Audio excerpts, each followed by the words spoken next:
If asking for reassurance makes them pull away like you just asked for their firstborn, yeah, you're probably dealing with an avoidant. Let's talk about why. Alright, bro, grab a chair again. Let's start chapter 1, when normal needs feel like pressure to avoidance. Here's what I think.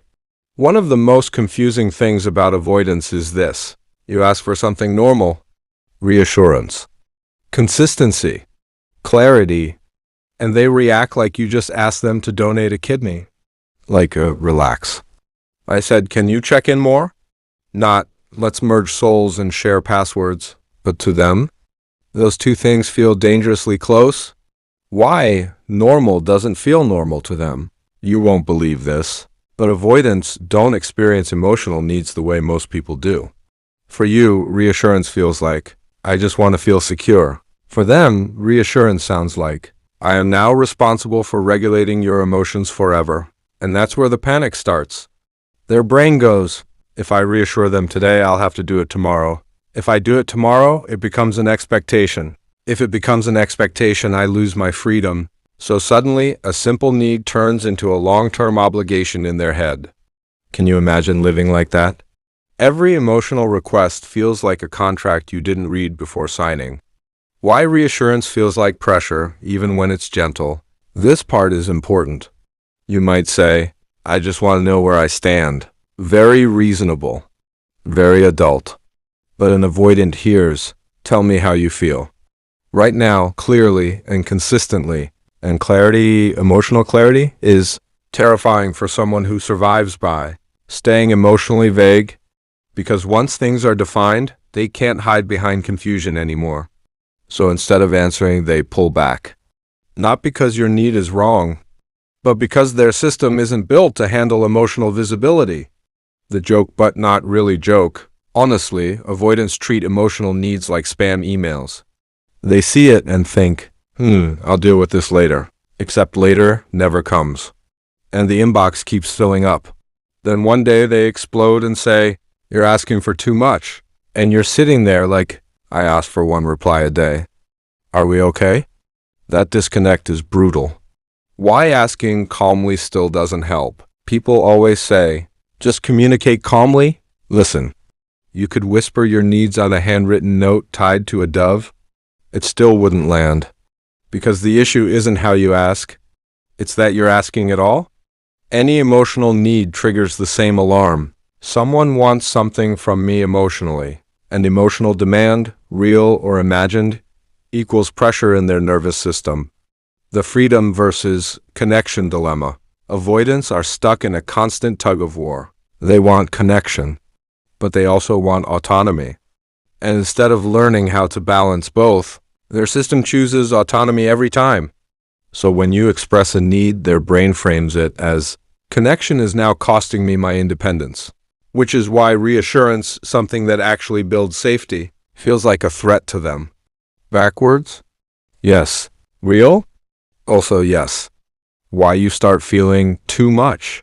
This is where it starts messing with you. After enough pushback, you start thinking, maybe I'm too sensitive. Maybe I expect too much. Maybe I should stop asking. And slowly you shrink. You stop voicing needs. You manage their comfort. You carry the emotional load alone. And that's not love. That's adaptation. Alright, chapter 2. Same couch, same energy, but now we're getting into the part that makes you go, oh, so that's why. Why reassurance feels like control to avoidance. Okay, here's what I think. Avoidants don't just dislike reassurance. They associate it with loss of control. And no, you're not being controlling. But their nervous system doesn't care about logic. How reassurance turns into, I'm trapped in their head. You might say, I just need a little reassurance. Very normal. Very human. But an avoidance brain instantly translates that into, I am now responsible for keeping someone emotionally stable. And responsibility feels like a cage to them. Because many avoidants learned early on, depending on others equals disappointment. Letting others depend on you equals suffocation. So reassurance becomes a two-way trap. If I need you, I'm weak. If you need me, I'm trapped. There's no safe position in that equation. Can you imagine how exhausting that is? The control fantasy they're actually afraid of. Here's the funny but not funny part. They're not scared you'll control them like, text me every hour or else. They're scared of emotional control. Things like being expected to show up, being emotionally predictable, being relied on consistently. To them, that feels like losing the right to pull away when overwhelmed. So even gentle reassurance feels like, you're slowly taking away my escape routes, which sounds dramatic, but again, nervous systems aren't rational. Why healthy dependence? Sounds fake to them. You say, I don't want to control you. I just want reassurance. They hear, I want to depend on you emotionally. And their inner voice goes, that never ends well. Because in their past, dependence often meant pressure, guilt, emotional overload, or having to suppress their own needs. So instead of learning balanced interdependence, they learned avoidance. Healthy to you, threatening to them. The joke version, because we need to breathe. Avoidance here, can you reassure me? The way cats hear a vacuum cleaner. Immediate panic. Instant retreat. Zero reasoning. You're standing there like, it's just a question, and they're already halfway under the couch. Why they push back instead of explaining. Here's something people don't talk about enough. Avoidants often don't know how to explain what they're feeling. They just feel overwhelmed. So instead of saying, this is triggering my fear of emotional obligation, they say, you're asking for too much. It's not accurate, it's not fair, but it's the only language they have in that moment. Why compromise feels unsafe to them? Compromise sounds healthy, right? To an avoidant, compromise feels like, if I give a little, I'll be expected to give more. So they resist early, aggressively sometimes to prevent future expectations. It's like they're saying, let me disappoint you now so I don't have to fail you later. Harsh? Yes. Protective? Also yes. What this does to the relationship, this dynamic slowly turns into you asking less, them offering even less, emotional distance becoming normal, and nobody feels truly secure. You feel unseen, they feel relieved but lonely. A lose-lose? All right, chapter 3. Same seat, same emotional tea. Now, we hit the part that messes with your self-esteem if you're not careful. Why avoidants call normal needs needy? Okay, here's what I think. This is where things get sneaky. Avoidants don't usually say, I'm scared of emotional closeness. They say, you're being needy, which is wild because most of the time you're not. You're just human. How reassurance gets mislabeled as neediness. You ask for reassurance because you care, you want clarity, you want to feel secure. Very normal. But an avoidant hears, I need you to manage my feelings, and that instantly gets labeled as neediness. Not because it is, but because they were taught that needing anyone is dangerous. So any expression of emotional need triggers their old belief. Needing equals weakness. And suddenly your request feels like a red flag. Why calm emotions still overwhelm them? Here's the confusing part. You're not crying. You're not yelling. You're not demanding. You're literally like, hey, I just want a bit more reassurance. And they still shut down. Why? Because it's not the intensity that scares them. It's the existence of emotion. Any emotional signal feels like, uh-oh, this is about to get deep. And depth equals vulnerability. And vulnerability equals danger to them. The internal script they're running, inside their head it sounds like this. If they need reassurance now, they'll need it again. If I give it, I'm setting a precedent. If I set a precedent, I'll be expected to show up consistently. I don't know if I can do that. So instead of saying that, they say, this is too much. It's a shortcut. An emotional escape hatch. The funny but true analogy? Avoidants treat emotional needs like gym memberships. They think, if I sign up once, I'm locked in forever. You're just asking for a single session. They're already imagining a lifetime contract. No trial period. No cancellation. Just a commitment panic. Why? This makes you doubt yourself. This is the dangerous part. After hearing you're needy enough times, you start thinking, maybe I'm too emotional. Maybe I should need less. Maybe I should stop asking. And slowly you mute yourself. You turn down your emotional volume so they don't feel overwhelmed. That's not growth. That's self-erasure. Neediness versus emotional needs, let's be clear. Needy is expecting someone to fix your emotions, panicking when they don't reply immediately, losing your sense of self without them.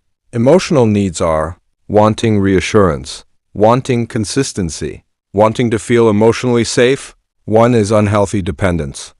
The other is basic relational hygiene. Avoidants often can't tell the difference, not because they're cruel, but because they were never taught how to sit with emotional needs. The quiet power shift. Once you stop asking for reassurance, something interesting happens. They feel relief. You feel emptier. They think, see, the pressure is gone? You think, why do I feel so alone even when I'm with them? That's the cost? All right, chapter 4. Deep breath. This is the grounding chapter, where we stop explaining them and start choosing you. Same energy. No sugarcoating. How to stop feeling too much and start protecting your needs. Here's what I think. Understanding why avoidants hate emotional pressure can be validating, but it can also become a trap if you're not careful. Because insight without boundaries turns into self-betrayal. So let's talk about what actually matters now. First, wanting reassurance is not a character flaw. Let's kill this myth right now. Wanting reassurance doesn't mean you're weak, you're needy, you're insecure, you're asking for too much. It means you're wired for connection. That's not a bug. That's biology. If someone reacts to your normal needs like they're an emotional emergency, that doesn't make your needs wrong. It tells you something about their capacity. Second, stop translating your needs into pressure. This one's subtle but powerful. You might start saying things like, I know this might be a lot, but I don't want to pressure you. It's okay if you can't. Notice what's happening. You're apologizing for existing emotionally? That's not compromise. That's fear-based communication. Healthy relationships don't require you to downplay your needs to be tolerated. Third, reassurance should feel bonding, not draining. Here's a reality check. In a secure dynamic, reassurance creates closeness. It calms both people. In an avoidant dynamic, reassurance creates distance. One person relaxes, the other panics. That mismatch matters. Love shouldn't feel like emotional whiplash. The joke but true line. If asking for reassurance feels like you're filing a formal complaint every time, you're not in a relationship, you're in customer support, and you shouldn't need a ticket number to be cared for. Fourth, stop managing their comfort at the cost of your peace. Ask yourself honestly, am I constantly checking how much is too much? Am I avoiding topics to keep things calm? Am I settling for crumbs because I don't want to scare them? If yes, that's not emotional maturity. That's emotional suppression. And it builds resentment, not safety. Fifth, empathy is not a life sentence. You can understand their past and choose differently for yourself.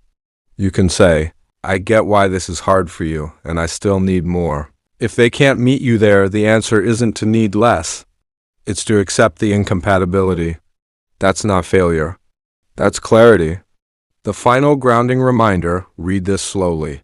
The right person won't experience your needs as pressure. They won't flinch when you ask for reassurance. They won't label your emotions as too much. They won't make you feel guilty for wanting to feel safe. You won't have to shrink to be loved. Final bestie truth. If expressing your needs consistently pushes someone away, the problem isn't your needs. It's that you're asking the wrong person to meet them. And realizing that, that's not loss. That's freedom.